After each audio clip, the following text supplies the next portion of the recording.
Assalamualaikum warahmatullahi wabarakatuh. Kami dari kelompok 2 akan menjelaskan eh, tugas satu dari pemrograman game dasar. Eh, Sebelum itu, perkenalkan nama saya Muhammad Rakan. Perkenalkan nama saya Safina Nur Kamila.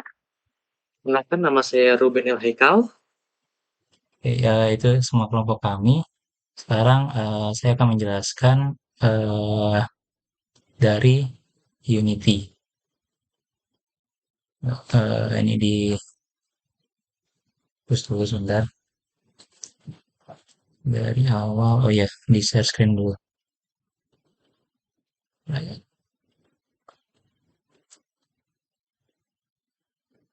Oke, pertama-tama membuka Unity Hub terlebih dahulu, lalu klik 2 kali di project-nya,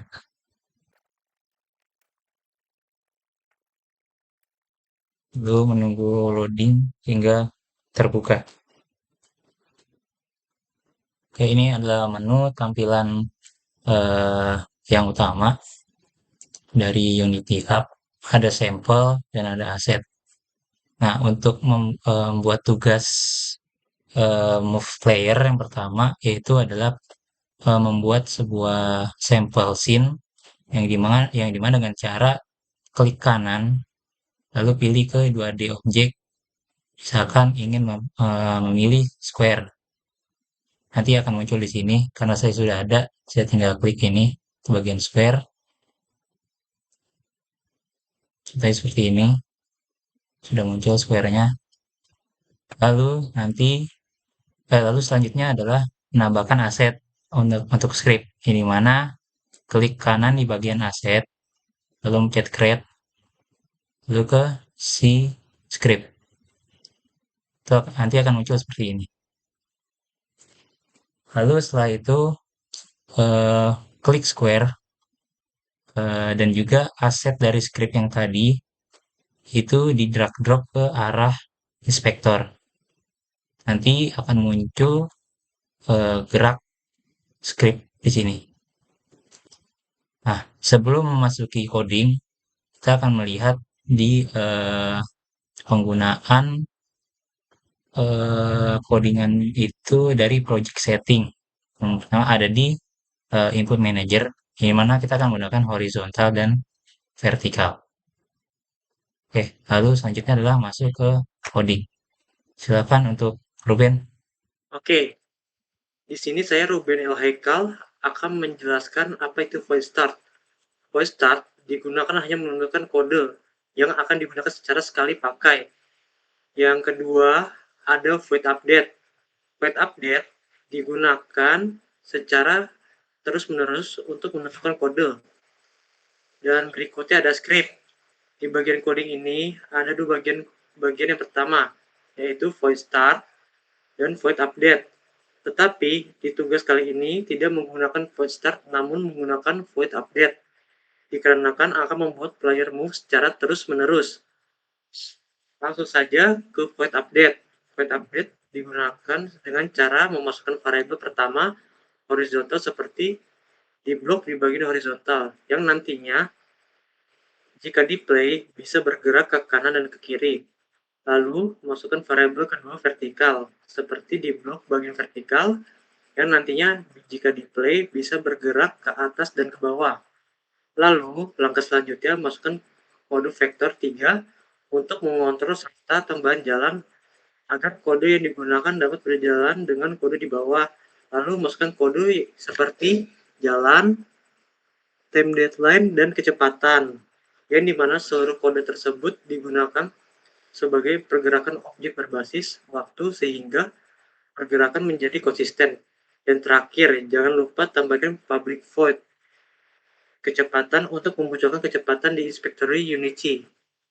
Berikut penjelasan dari saya. Terima kasih.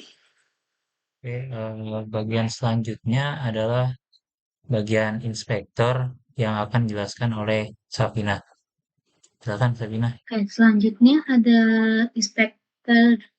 Inspektor adalah jendela penting yang berfungsi sebagai pusat kontrol untuk memeriksa, dan mengubah properti, pengaturan, dan perilaku berbagai elemen dan proyek yang ada. Lalu yang pertama adalah posisi. Posisi ini untuk menentukan di mana objek berada dalam ruang game, memungkinkan pengaturan interaksi, animasi, dan pergerakan objek. Lalu yang kedua adalah rotasi. Rotasi ini memungkinkan pengembang untuk mengatur bagaimana objek berputar atau menghadap ke arah tertentu dalam permainan. Ini memungkinkan kontrol atas gerakan, animasi, dan interaksi objek dalam dunia game. Lalu yang ketiga ada skala. Skala memungkinkan pengembang untuk mengubah ukuran objek dalam permainan, baik itu diperbesar, diperkecil, atau mempertahankan proporsi tertentu. Nah, selanjutnya ada sprite renderer. Sprite renderer ini merupakan komponen dalam Unity yang mengizinkan objek menampilkan grafis 2D atau sprite dalam permainan. Fungsi-fungsinya adalah memuat dan menampilkan gambar atau animasi 2D. Yang kedua adalah mengatur warna dan opacity, memungkinkan pengaturan warna ketika kejadian dari sprite. Lalu yang ketiga adalah mengatur urutan render. Tetapi untuk tugas saat ini belum digunakan, maka selanjutnya masuk ke script. Di bagian script terdapat kata kecepatan yang dimana sudah dijelaskan oleh Ruben, yaitu adanya kecepatan tersebut karena memasukkan kode public code kecepatan sehingga memunculkan layar kecepatan di Unity. Setelah itu kita akan mencoba pergerakan dari script yang telah digunakan. Seperti di layar kotak tersebut belum bisa berjalan dikarenakan pada kecepatan masih 0. Maka sebelum mencoba memasukkan kecepatannya, misalkan 10 atau 20 sehingga kotak tersebut dapat bergerak.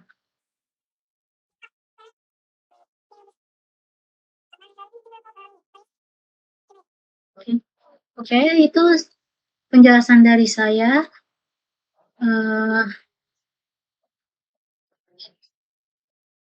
Sekian dari penjelasan kelompok kami. Wassalamualaikum warahmatullahi wabarakatuh.